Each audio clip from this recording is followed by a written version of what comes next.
the vast majority of people are very comfortable with people who are just like them, and at the same time they feel very threatened by people who are different from them, and people who may represent the one thing that Americans have the most trouble with, which is change. Hi, I'm Erica Garcia, and I'm here to bring you some information about the crimes against homosexuals and how big it really is compared to what it is now, and a policy that we can enforce and enact that will help to protect them and their well-being. And so I've done extensive research on this and on the crimes that have happened against them, and it actually really surprised me at how common it is. And so I'm just going to go over some problems, causes, and solutions. And to begin, have any of you guys heard of Matthew Shepard? Sounds familiar. Okay, so not that very many of you know him. At midnight on October 7th, 1988, he was lured away from a bar and by a man named Aaron McKinney and a man named Russell Henderson.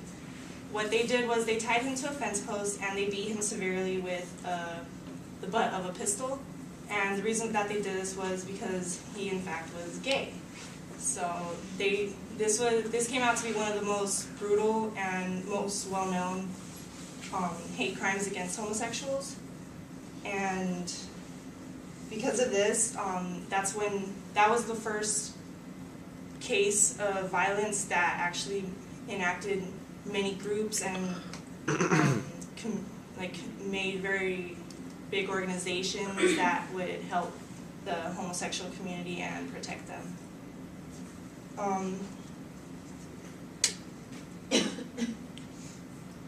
So the problem that I find with this is that it is very inhumane. There are people just like us, they breathe the same air and they live on the same earth as us, and we're all just like each other, and we may do things differently, we may see things differently, but that should be no reason to hate somebody else and to be violent against them.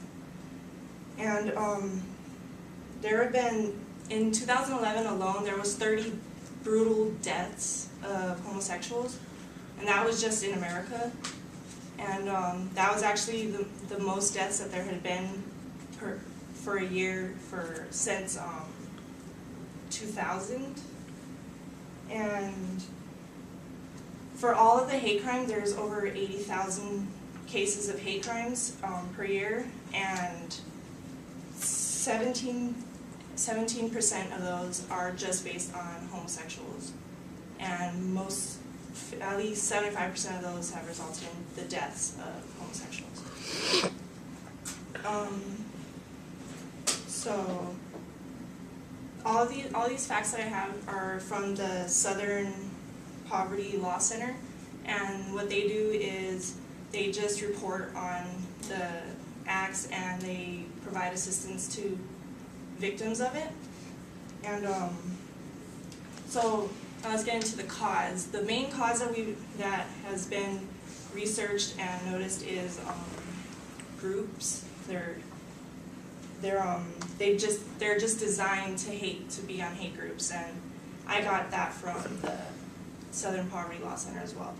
And the University of Texas did research, and they counted 888 groups alone that are known and structured hate groups. And so most of the people who are a part of these hate groups are people who are from more, I guess you could say, like poorer communities, and they don't have much guidance, so they get lured into these groups and they just become violent, and as well as people who are raised in dysfunctional families, and they don't feel love from their family, so they would rather feel love from a hate group and be able to bash on somebody to make them feel better. And many of these have become violent groups.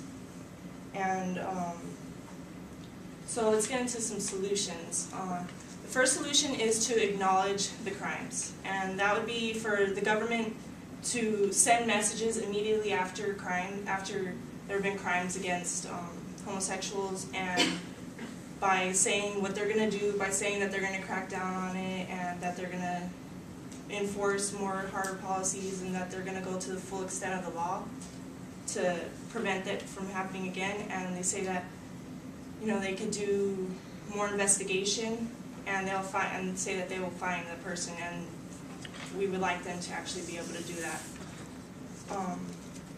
Another one is to enact the laws that are designed to protect the homosexuals and to actually enforce them, and by enforcing, also putting actual penalties down on those criminals who do that. And lastly, reach out to community groups and have groups to be able to provide a helping hand to those who are affected by this, and to convince them to actually report the crimes that they've been victims of. And so for the stories of these victims, there's no happy ending to them, because they've already been victims of these crimes. They're dead. Some of them are dead, and so we need to help the future generations, and by starting now. And they didn't deserve what happened to them, and we shouldn't ever feel that we should be rude and disrespectful or to hate on somebody for being different than us. And so I went over the problem, the cause, and some possible solutions to it, and so I hope that you guys feel compelled to actually do something about it, even if you just just keep your comments to yourself, or just smile at somebody. You know, you could save them. And I hope you guys like my speech.